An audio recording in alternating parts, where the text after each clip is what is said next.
Okay, we're on part three here, and that means this is the specialty post. And since I said before, we're doing all WrestleMania themed things for the next few weeks until actually the review of WrestleMania, and then we'll go back to the regular random kind of stuff. This is going to be a new top rope list, and if you don't remember how this works from the last one that we did, mostly the top rope lists revolve around the top three, which are given the designations of bottom rope, middle rope, and top rope, and they're essentially the bronze, silver, and gold medals as standard kind of like Olympics rules and all that. But you can also do a top five, top 10, top 25, etc., depending on how many things we need to talk about. I have a top five of this topic on my website, Smark Moment, of course. But we're not going to go through the top five because I don't want to make this like an hour-long segment. We're only going to talk about our top three, and we can just throw out there number four and number five if we want to kind of round it out. Which is what I'll do now. The topic is, what are the top five, or the top three, I guess you could say, best WrestleMania main events of all time? Only the main events, with the last match on the show. So they can't pull any of that bullshit where WWE goes, oh, they're going to main event, and, there's 8 main events on this card. None of that crap. We're not buying it. So my number five was a three-way tie. I couldn't decide between Randy Savage against Hulk Hogan at WrestleMania, obviously, Yokozuna against Bret Hart at WrestleMania 10, and Undertaker against Shawn Michaels at WrestleMania 26. I couldn't decide between them and all that, and you can read on the website why I couldn't decide. Number four was Hulk Hogan against Ultimate Warrior at WrestleMania 6, because I essentially, for the same kind of reasons that I'm going to do the other stuff that I'll talk about in a minute. Yeah. The main one I want to talk about is number three, the bottom rope, Edge versus Undertaker at WrestleMania 24. One of the things that I've talked about in all five of these is my idea of a WrestleMania main event, if you were going to talk about ideals, is a challenger of a babyface going up against a somewhat dominant heel. They could either be like a monster heel, or they could be somebody who keeps evading losing the title. And the babyface beats the heel to win the WWE Championship at the end of the show. Preferably, it would be somebody who wins the Royal Rumble, and they go on to win their first WWE Championship. But that doesn't necessarily happen anymore.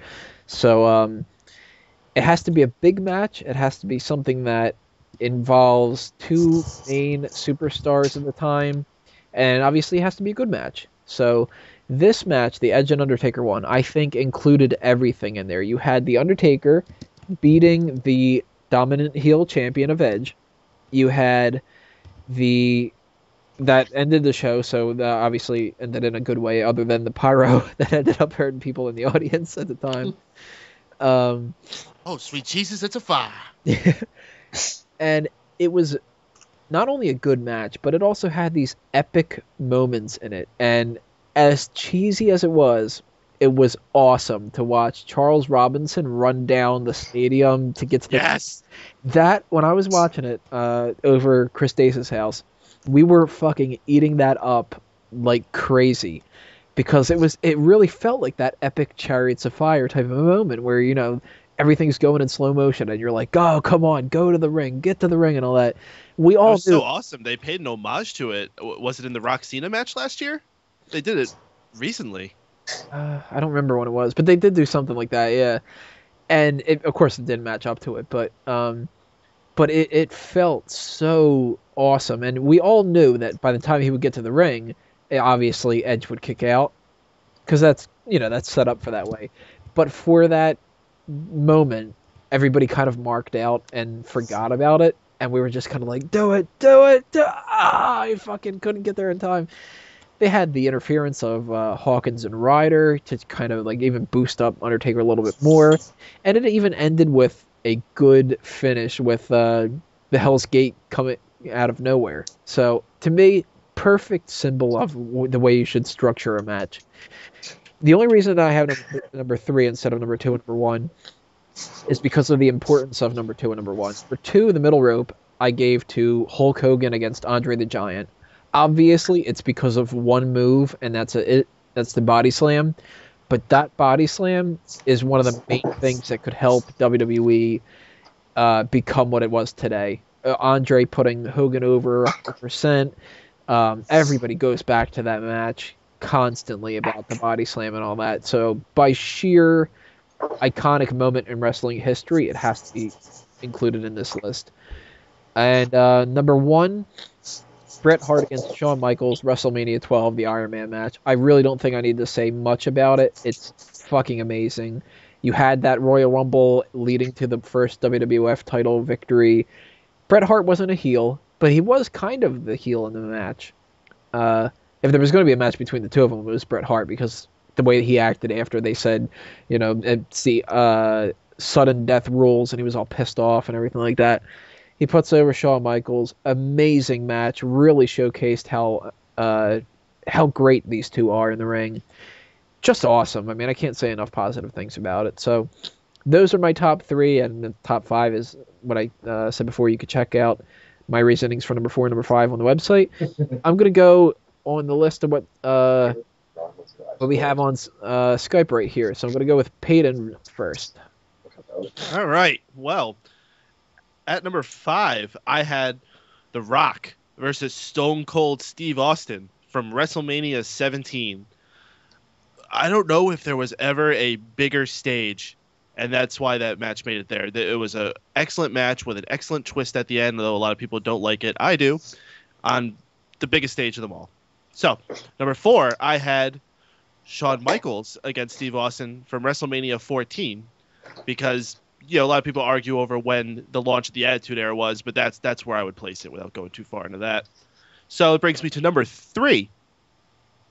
Heartbreak Kid Shawn Michaels, a name you're going to hear a lot here, versus The Undertaker from WrestleMania 26. This was the streak versus retirement match. Now, if I got to do the WrestleMania 25 match, I would have had this placed higher, but because we had to do 26, it was a good match. What's the whistle for? Oh, it's no not me. idea. It's not me. Oh, weird. Not me. All right. Well, the reason 26 comes a little bit lower is it just wasn't as good of a match. It was a lot of just the same do a move, kick out, do a move, kick out. And people could say the same about 25 too, but I disagree. They went a little bit further with that match. 26 Best match of all time. was a little bit more significant with the emotion factor. And yeah, actually, when we did March Madness last year for best WrestleMania match, Shawn Michaels versus Undertaker came out as the winner out of 32 other matches. But once again, that was taking 25 into consideration. With 26, the match is a little bit tainted for me too, because it was the goodbye to Shawn Michaels, arguably the best career in professional wrestling history. And we'll get more in that a little bit later. So I'm going to move on to number 2, which comes from WrestleMania 4. It is the Macho Man, Randy Savage, against the $1 Million Man, Ted DiBiase. We've had a lot of talk about tournaments lately with the March Madness, both in real life and on my podcast. But this was a tournament they had in one night to determine the vacant WWF title. And it was basically the coming out party for Macho Man Randy Savage. He wrestled, was it 3 or 4 matches that night? Was it 4? I think it might have been 3. Might have only been 3. Well, it was a lot. And they really went all into the nines with it. He came out in a different outfit. So did Elizabeth with him that night. And the final match to cap it all off after the story night was Macho Man finally getting that prize around his waist. And the significant thing about this is this was during the heavy Hogan years. And this was really the only WrestleMania where Hogan kind of got brushed aside for someone else to have a big moment. You really didn't see that happen again until WrestleMania 10 when Hogan was gone. Otherwise, it was Hogan was the main man of every show. Even if he wasn't the last match, he was the main man of the show. Or they would make him the last match with him and Sid. You mean Yoko? Yeah, no, when it was Savage vs. Flair, WrestleMania 8. Yeah, the Yoko thing is fucking ridiculous, but we'll talk about that another time. Yeah. So that brings me to number 1, which I am going to be in agreement with you, Mr. Mango. Heartbreak Kid Shawn Michaels versus Bret Hart, Iron Man match from WrestleMania 12. I had just started getting into wrestling about a month before this pay-per-view, and I was still kind of on the fence. I was like, oh, is this something I really like? I'll keep watching another week. I'll keep watching another week. Oh, this guy, the two dudes with attitudes, they're kind of cool. Oh, Undertaker, he's kind of cool. Oh, WrestleMania, they're really hyping this. What's this thing? An Iron Man match? This sounds crazy. And yeah, I was right. It was freaking crazy. That match got me hooked on wrestling for life now. Shawn Michaels, like I said, has become my favorite wrestler and who I would argue for having the best career in wrestling history. And this was his night. This was a night that the boyhood dream has become a reality. And what a perfect story of a slow build of someone getting into that main event level. I don't know if they'll ever be able to handle it the way they did with him. Arguably because at first they just didn't want him there, but the slow way he got himself up from being just a weirdo tag team person all the way into that main event spot, being taken serious as a main event competitor. It's a beautiful story with Shawn Michaels. And you know what? There's also something I forgot to mention: the spectacle of the match, where they Shawn had Michaels coming down on the zip line. Right, yeah. How cool was that? That was awesome. And then they even had great promos ahead of time.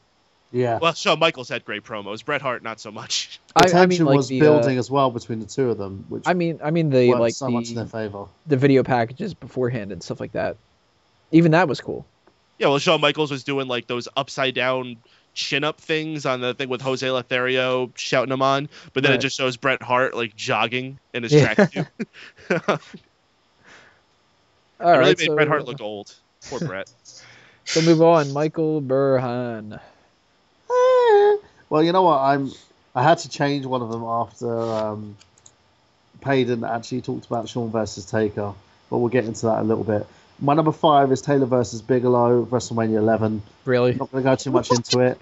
I'm not going to go too much into it. The whole reason between that is the fact that Bigelow made Taylor look like gold in that match. It was awesome. As a kid, I watched it and I was like, wow. Do you even know who Lawrence Taylor is in England? In England, yeah, we do. But it was one of those things where the WWE promoted it well. It looked great on the card, and it was a pretty good match. But again, I'm not going to go too much into it. If need be, if people want to hear it, I'll give a further sort of vlog explanation about this later on.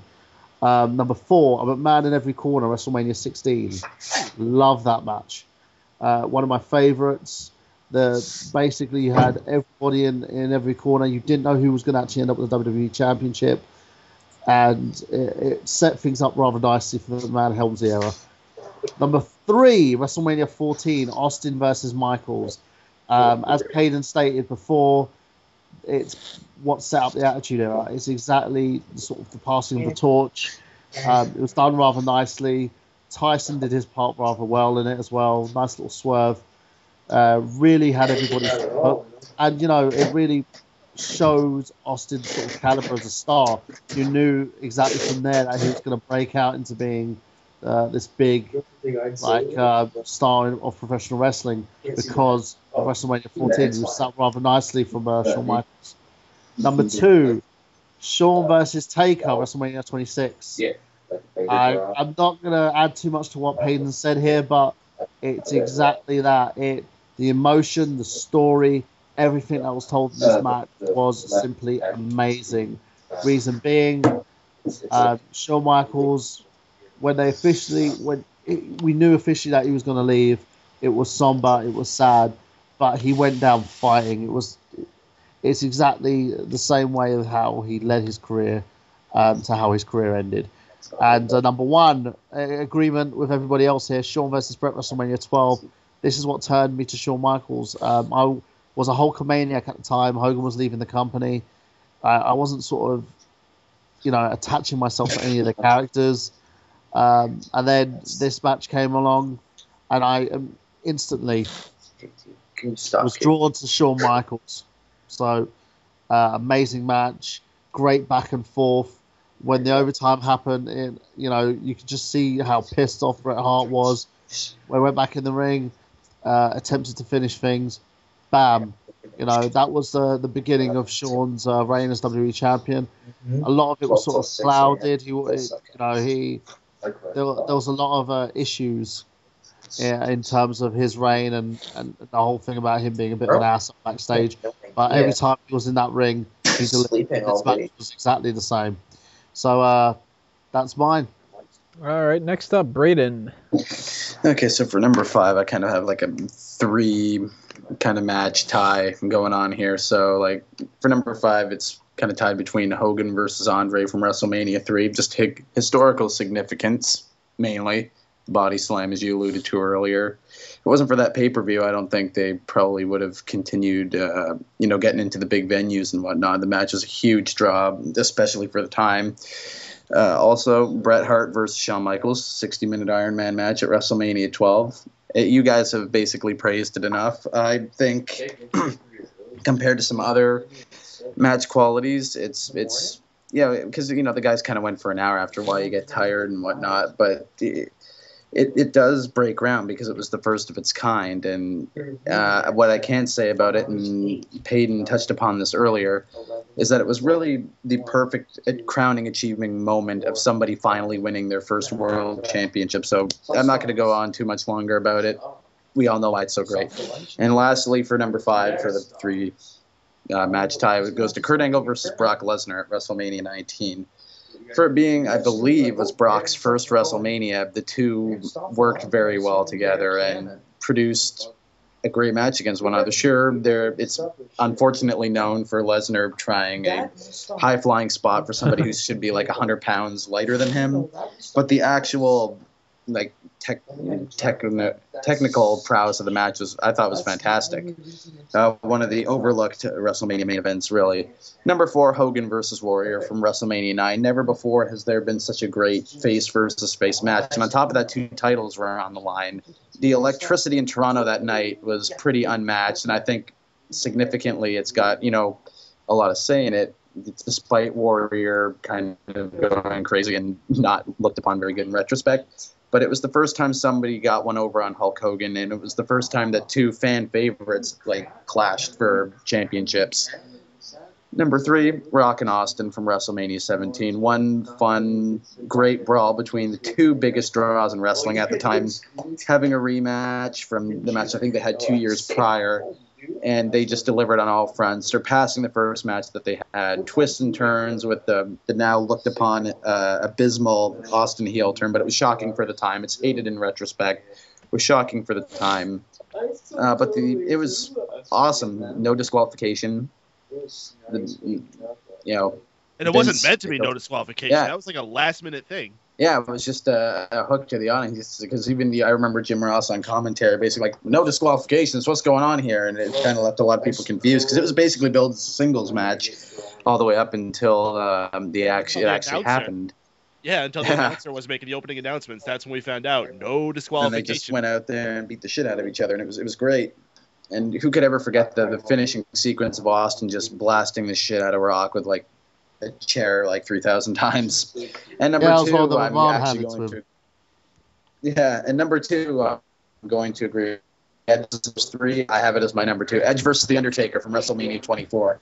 A perfectly structured match, from beginning to end, really. I mean, it was the perfect story. Edge basically stole the world title from Undertaker the summer before. He wanted his vengeance, just couldn't get one over on Edge, And WrestleMania, he just could not put the champion away, could not win the title. And he would counter old school. He'd counter out of a choke slam, a last fight. He had Taker's number the entire time. And it's actually probably one of my favorite streak matches with the first Shawn Michaels match the year later. And it's one of, if not my favorite match in Edge's career, too. And his only time actually main eventing WrestleMania. And who could forget the Charles Robinson run? Tony earlier said how great it was. Chariots of Fire for sure. Awesome match. And actually 2 spears, too. I mean, I actually thought that, it could be over. Back then it was only him going 16-0. It's not like over 20 that it's going to be now. So, brilliantly paced match. Excellent way to cap off. It was my personal favorite WrestleMania. And at number 1, I have the greatest triple threat match in the history of not only WrestleMania, but perhaps wrestling again. Triple H versus Chris Benoit versus Shawn Michaels, or should I say he who should not be named, at WrestleMania 20. Steven Richards? Happened, even though what? Steven Richards? Yeah, he exists. We'll edit this part out because you're mentioning Benoit. Yeah. I'm pretty sure they said Kane versus The Undertaker main event of that show, right? But no, I'm not going to ignore history. That trip was great. The action was brilliant. Benoit being put through the table, Shawn and Triple H reigniting their feud. It looked like Chris Benoit absolutely no chance of winning the championship, but he ended up pulling one out. Not only that, but making Triple H tap out of all people. Amazing match, one of the best in WrestleMania, and my personal favorite WrestleMania main event of all time. All right, last up is Graham. What do you think? Well, my list is a little bit different. I'm only going to be speaking from the WrestleManias that I've personally seen. I haven't been a wrestling fan for as long as you guys, so my list is going to be structured a bit differently. So with that being said, I don't have a top 5, but only the top 3 here, going up to WrestleMania 21. So those are the only matches I've seen up to this point. Sadly, I will go back and watch the other ones, but up to this point, those are the only WrestleManias I've seen in full. Now, if we're only talking about main events... Whoa. Oh, I think we lost. I think we lost Graham there. Aces and eights have hijacked him. Oh no. Let me see if I can get this Sierra back up here. Hotel India. I'm going to take a tiny break here in the recording, and I'm going to see if I can get Graham back up, and hopefully I can edit this where you guys don't really see much of a difference.